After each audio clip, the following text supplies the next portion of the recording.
And now, it's time for another Dice Tower review with the Game Boy Geek. Hello my friends, it's the Game Boy Geek here. Today we're going to be going on a boat, sailing across the sea, and trying to complete missions, maybe even getting all the way to Hong Kong.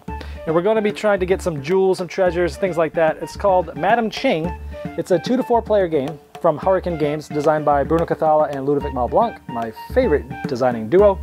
It's sort of a hand management game, set collection maybe a little bit. So let's take a look. I'll show you how it's played. I'll see you on the other side.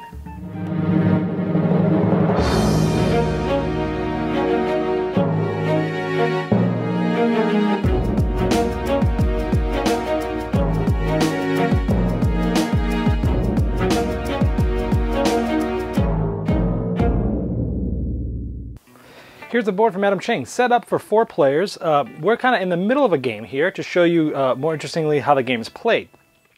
Overall, what you're trying to do is each of the 4 players has a ship, also known as a junk in this game. And what you're trying to do is get your boat as far down towards Hong Kong as possible, because you're trying to complete these missions, and the missions that have the higher numbers are going to grant you the mission tokens of the different numbers that are there, and obviously the ones that have higher numbers will give you more money and more prestige and such. So let's talk about how the game works. On a player's turn, they're going to play one of these navigation cards face down on their pile. Now, of course, these would be in front of the players, but for each of the video, I put them all together. So these navigation cards, you'll start with 4 of these, and they're kept secret. So each 4 of these people will play face down on their expedition, their cards. Once they're all there, everyone would flip them over onto their expedition, and we would see what happens. First of all, is the card that's the highest number gets to go first. They will sort of resolve the expedition and then take a card. So how do we resolve this? This expedition goes first because it's the highest number that was revealed. And so how does this work? Well, when you're doing the expeditions, as long as the numbers are increasing with each card, the boat continues on its expedition. That's rule number 1. Rule number 2 is if it's continuing, if it's the same color that's already been played, it moves sideways. If it's a new color, it moves diagonal. And just as I mentioned on the board, it shows this too. If it's the same color that's already been there, you go sideways.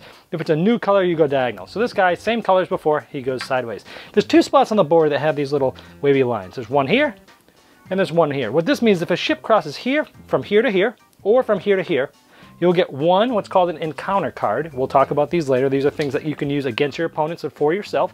Also, from here to here, you'd get 2 encounter cards, or from here to here, you get 2 encounter cards because you see the line there. And so that's how that person would do it. Now, that's sort of resolving his expedition. Then if he wanted to, not on this turn because he just got this card, but if he had one before from a previous turn, after you play your expedition while you're resolving it, afterwards you can play one of these cards per turn. He doesn't want to play it. The last thing he does is grab one of these cards. With 4 players, there's 4 cards out. 3 that you can see and 1 that you can't. This person gets to choose first, since he was the first person, which one he wants. And ooh, I like 48. He's going to take this one. We would then resolve the next highest one, which in this case is 17, and this player would just move sideways once. And you might be asking, why did that person only have 2 cards, or the other one had a bunch? Well, because this is sort of the middle of the game, and everyone will be stopping their expeditions at different timing, and so the ebb and flow of the game will change depending on the player and when they stop their expeditions. That player would then select a card. Maybe they select the one that nobody can see, because those 2 cards just doesn't do that person what they need. The next one is this. Now notice, when this person put this down, it is lower than 47, which means his expedition stops. This will be the first card of the next expedition. So what we do is we kind of just put this aside for a minute, like this. And what we see here is it stops. Now let's go see what happens to their expedition on the board. Okay, so notice this person's on the furthest column to the right. This is known as the end of the world, which means no matter which card he had thrown down before, below or above, it would have ended his expedition anyway because he can't go in any place. But in this case, it was lower, it doesn't matter. He is going to score, he's at 32. So what you do is you find the mission that's closest but lower than 32. In this case, it's 31. He would get this mission card and what's on it. In this case, it's 2 white gems. So we would take that mission tile, the 2 white gems, and we see here on the board that white gems are worth 4 points apiece at the end of the game. That's a pretty hefty mission. We would then get ready to discard his missions. First, what we would do is look, you see some of these have these icons on them. We'll talk about these in just a moment. If there are 3 of the same icons, or 1 of each of the 4 different icons that are in the game, you would score a skill. We'll talk about that in just a moment. He doesn't have any, so let's take these down. And the card that he threw that round will be his first card starting next round. So we would then put him back on space number 1 and discard the cards there. Now he would then take one of the cards that are left, which only leaves 1 there for the last person. So in this case, this person threw down a 1. Again, the 1 is lower than a 42, so this is going to stop his expedition where he's at. This will end up being the first card of his new expedition. So we look at this, and first of all, we see where he is on the board.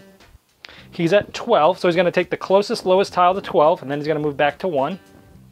So here he can take one of 2 of these, because it was a 12, so 11 is the closest one lower. He can take this one, which is a red gem, which is worth 3 points, or he can take 2 of these dollars, which is worth 1 point each. Plus he gets an encounter card, so it's either 3 points or 2 points and an encounter card. Let's say he takes this one, he'd take the $2 and the encounter card. And lastly, as we close out his expedition, we see he has 3 icons on here with the lantern, so he's going to get a skill. So we have 4 different types of skills. The one that he has is lantern. He would take this and put it face up in front of him. All these skills, whether used or not, will all be worth 1 point at the end of the game. And pretty much when he uses this skill, he'll flip it over because it's a one-time use. But they do certain things. This skill here, it's basically nighttime, allows him to throw down 2 cards instead of 1 when he's playing a card. And he can actually put 1 in between other cards. So you can actually, if you have a color that you didn't have that you skipped earlier in the round, you can kind of put it in between. Pretty powerful. And then afterwards, you'd draw an additional card, so you're back up to 4. This one here allows you to attack somebody else and look at their navigation cards, take 1 from them, and then give them 1 in return. This one allows you to complete a mission, because the winds are in your favor, 6 more than where I was. So that last mission I finished was 12. I could get a tile as if I had finished a mission that's 18. So instead of getting the 11 tile, I could have gotten the 17 tile. Pretty cool, one-time use. This one allows you, it's the cartography, allows you to basically add 1 card to your hand, so you'll always have 5, but if you get another one later, you'll have 6. If you get another one later, you'll have 7. So you can add a lot of cards to your hand using this. And this last one is, if you had one of each of the 4 different types of cards, so let's say you had these 4, at the end of your mission, you have one of each of the 4. You would get to take this one, which is a wild, and then you could use that as any of the 4 skills. And again, it's a one-time use, and then you flip it over, and they're always worth 1 point at the end. That would have been the end of the round, because the person would have taken the last one, and then the 3 new cards would come up to start the next round, face up, and then this one obviously shows an X mark face down, and we would start the round again. A few more things to point out. The China Pearl. The game ends in one of 2 ways. Either all the mission cards are gone, the last one gets taken, or the China Pearl is found, which means someone has 1 of each 4 of these, whether it's used and flipped over or not. If someone has all 4 of those, they take China Pearl, they get 5 extra points, and the game ends in that round. So either getting that or finishing all the missions is how it ends. Also, we have Hong Kong here. There's 2 spots here that are in orange. If you're able to finish your mission on one of these, not only will you get probably one of the highest missions that's available, you'll also take this, which is 10 points. But there's a special way that you need to get there. That brings us to those encounter cards. Now, these encounter cards, remember, you get them by completing some of the missions, get you them, crossing those wavy lines on the board get you them. Sometimes other encounter cards get you encounter cards. Let's go through what some of these might do. This one allows you to steal a random encounter card from an opponent. This one allows you to, if you remember those icons that were on the backs of some of those cards like this, if someone finishes, before they finish an expedition, everyone that has a card that has this turns it sideways in their expedition, this doesn't count towards trying to get 3 of those to get the skills we talked about earlier. This one, so there's 2 cards like this. There's a pink and a purple. There are 6 different colors in the game, so the only way to get to Hong Kong is to use 1 of each of those different colors, and then use 1 of these. Because each of these is its own color, purple and pink. They're new colors. Or you could use 5 of the colors that are in the regular part of the game through the expedition cards, and then use 1 of each of those. That will get you to Hong Kong. You need at least 1 of these to get there, and a lot of good play.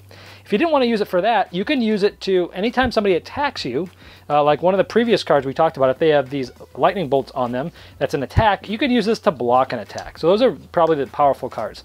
These ones allow you to take any one of these 4 and add them to your expedition to try to get some of those skills we talked about earlier. This one allows you to, maybe you had one of these skill cards that you had used earlier in the game and got flipped over because it's one-time use. This allows you to take any one of those and flip it back over so you'll be able to use it again. This one gives you, so you get to pick any one of those colored gems, and that color is worth 1 more than it's supposed to be. So that's pretty cool. This one just gives you straight points. And this one allows you to take 3. If you turn in, you get 3 more encounter cards. That's not all of them, but that just gives you a chance, an idea. And again, you can play one of these per turn, and you play it after you play your navigation card as you're sort of resolving your expedition. Now we keep playing that again until the tiles run out, or someone gets one of each 4 of the skills, and then we count up the points, and the one who has the most is the winner. All right, well there's Madam Ching, and you know that those 2 designers are my favorites. And how does this weigh in with the other ones? Well, first of all, it's a lighter game than I was expecting. 30-45 minutes, it's quite a family game. I mean, it's such a simple turn. It's like play a card, pick up a card, play a card, pick up a card. And it moves quite quick once people know what they're doing. It's quite simple, but even with its simplicity and then streamlined turns, there's actually a decent amount to think about, whether you want to end an expedition early because you have 4 icons of something. I can get a skill and snowball that into a later goal faster than other people. Do I just keep my guy going straight with the same color cards to get some encounter cards? There's also a cool thing that I forgot to mention in the overview. If you don't score any missions that round and you don't have any icons to get a skill, you get an encounter card, so that helps speed things up as well. But for me, for this game, it was just okay. I think it was average, unfortunately. It wasn't bad, but there was nothing that really grabbed me. I felt sometimes it was just very repetitive. Play a card, pick up a card, play a card, pick up a card. Sure, you're thinking of things to do and playing off your opponents, but for me, it just didn't grab me that much. Now it does play quite differently with the 4 and the 2. With the 2-player, you're using 2 different ships, and you're throwing them both down, and you have 5 cards to start instead of 4, so you can kind of like maybe have one guy really going for it and the other guy dumping early missions and maybe just going for icons and stuff like that. That was interesting as well. So it's actually pretty good with the 2-player game. For a 2-player variant, really good. Probably as good as the 4-player game. But for me, I think it just felt too repetitive. There was nothing that really grabbed me. Sure, it was cool to try to get the cards that go diagonal and try to get the better missions and see what's left and see, well, if I play this, it's not really gaming anything because some of those missions are gone. So don't get me wrong, there's a decent amount to think about. It's a light family game, but there just wasn't enough. I don't know, it's hard to explain. For whatever reason, the mechanics all match up. It seems really cool. The artwork's great. In this case, for me, it just felt kind of flat. Madam Ching. Thanks so much for watching the Dice Tower videos. Find more great videos and reviews, as well as our top-rated audio podcast at Dicetower.com. You can also find other great shows at Dicetowernetwork.com. I'm Eric Summerer, and you've been watching The Dice Tower. The Dice Tower is sponsored by Cool Stuff Inc., where you can find great games for great prices. Cool stuff in stock. Check them out at CoolStuffInc.com.